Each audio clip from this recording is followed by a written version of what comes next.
ایک یتیم بچے کی دکھ بھری کہانی۔ ایک چھوٹے سے گاؤں میں آمد نام کا یتیم لڑکا رہتا تھا۔ ماں باپ نہیں تھے، صرف ایک بوڑھی دادی تھی۔ دادی بہت بیمار تھی، گھر میں کھانے کو کچھ نہیں تھا۔ آمد کا دل بہت پریشان تھا۔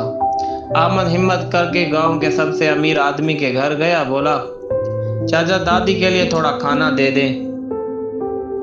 امیر آدمی غصے سے بولا بھاگ یہاں سے، اور اسے دھکا دے کر گھر سے نکال دیا۔ آمد کے ہاتھ سے پانی کا گلاس گر گیا۔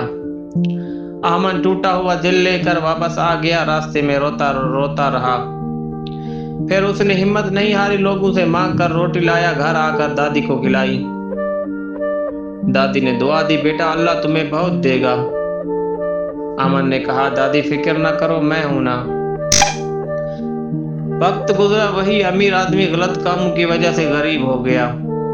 سڑک پر بیٹھا رو رہا تھا، بھوکا پیاسا تھا۔ آمد نے اسے پہچان لیا، اپنا کھانا اور پانی اسے دے دیا، بدلہ نہیں لیا۔ امیر آدمی شرمندہ ہو کر رونے لگا اور آمد کو گلے لگا لیا۔ دوستو یاد رکھو، نفرت کا جواب محبت سے دو، نہ کہ نفرت سے۔ اگر یہ چھوٹی سی ہماری کہانی آپ کو سب کو پسند آئے تو ایک سبسکرائب، لائک اور شیئر کر دے۔ شکریہ۔ ایک غریب نوجوان تھا جو اپنی بیمار ماں کے ساتھ ایک چھوٹے سے گاؤں میں رہتا تھا۔ ان کے پاس دولت نہیں تھی، مگر ایک دوسرے کا سہارا ضرور تھا۔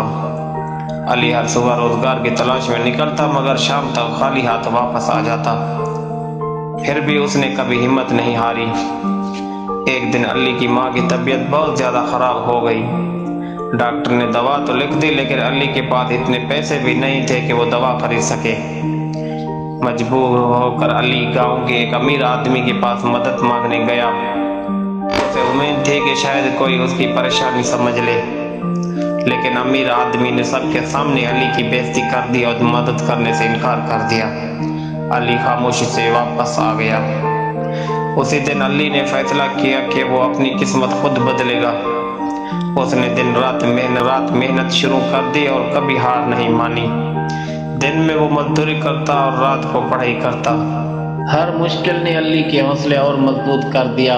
3 سال تک علی دن میں مزدوری اور رات میں پڑھائی کرتا رہا۔ پھر اللہ نے اس کی محنت کا پھل دیا۔ علی نے اپنا کاروبار شروع کیا اور سالوں میں گاؤں کا سب سے کامیاب انسان بن گیا۔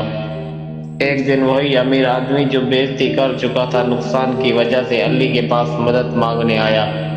علی نے دل میں کوئی نفرت نہیں رکھی اور بولا انکل بیٹھے چائے پیئے، اور اس کی مدد کر دی۔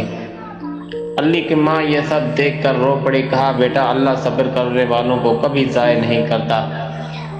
اگر یہ کہانی پسند آئی ہو تو لائک کریں، سبسکرائب کریں۔ اللہ حافظ، شکریہ۔